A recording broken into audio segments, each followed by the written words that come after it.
आप लोग पढ़ने का तो मन बनाते हो कि कल से पढ़ूंगा, शाम से पढ़ूंगा, मंडे से टाइम टेबल बनाकर पढ़ूंगा, ठंड कम होगी तब पढ़ूंगा, एग्जाम नजदीक आएगा तब पढ़ूंगा, एग्जाम के 1 महीने पहले पढ़ूंगा, एग्जाम के 1 सप्ताह पहले पढ़ूंगा, एग्जाम के 2 दिन पहले इम्पोर्टेंट क्वेश्चन पढ़ूंगा। पास होने से मुझे कोई रोक ही नहीं सकता। ओ भाई, ये किसको बेवकूफ बना रहे हो? अपने आप को या अपने माँ बाप को? तुम्हारे माँ बाप ने सिर्फ एक काम दिया है, एक जिम्मेदारी दे रखा है, वो है पढ़ाई करना, लेकिन तुमसे वो भी नहीं हो पा रहा है। सुबह होते ही तुम्हारा टारगेट होता है आज 1 GB डाटा खत्म करना है, आज 1.5 GB डाटा खत्म करना है, आज 2 GB डाटा खत्म करना है। अभी 15 के हो गए हो, 20 के हो जाओगे, 20 के हो गए हो, 25 के हो जाओगे, 25 के हो गए हो, 35 के हो जाओगे, 35 के हो गए हो और एक दिन 50 के हो जाओगे। कुछ नहीं बदलने वाला। अगर तुम्हारी जिंदगी में कोई सपना है, कोई लक्ष्य है और उसके लिए तुम सच में पढ़ना चाहते हो तो सिर्फ 2 मिनट इस कहानी को सुनो। इसे सुनने बाद अभी से ही 10 से 10 घंटे पढ़ना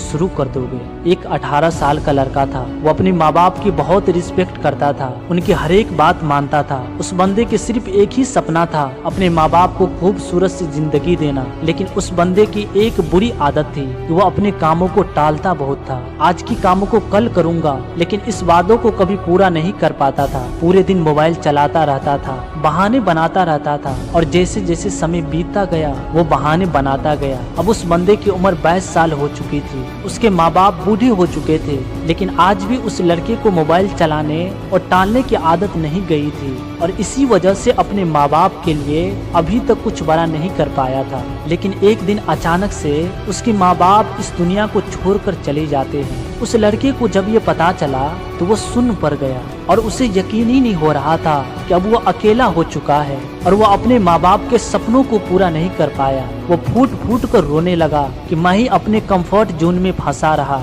अपने कामों को कल पे कल टालता रहा और अपनी बुरी आदत की वजह से अपने माँ बाप की खुशी को 2 पल की खुशी के नीचे दबाता रहा। अब वो लड़का बहुत पछता रहा था, लेकिन अब पछताने से क्या फायदा, अब कामयाब होने से भी क्या फायदा जब वो ही साथ नहीं है जिनके लिए कामयाब होना था। कुछ दिन और बीत गए और उस लड़के को उसके घर में एक खत मिला जिसमें उसकी माँ बाप ने लिखा था कि बेटा, हमें तुम पर हमेशा गर्व रहेगा, हमें तुम पर पूरा भरोसा है कि तुम एक दिन जरूर कामयाब होंगे, लेकिन ये खत जब तक तुम्हें मिलेगा तब तक शायद हम इस दुनिया में होंगे या नहीं होंगे, लेकिन हमारा सिर्फ एक ही सपना है, तुम्हें कामयाब होते हुए देखने का। चाहे हम इस दुनिया में रहे या न रहे, तुम कामयाब जरूर होना। और ये पढ़ने के बाद उसके पैरों तले जमीन खिसक गया और वो फूट फूट कर फिर से रोने लगा और खुद से वादा किया कि मैं अपने माँ बाप के सपने उनके जीते जी तो पूरा नहीं कर सका, लेकिन अब बस हुआ।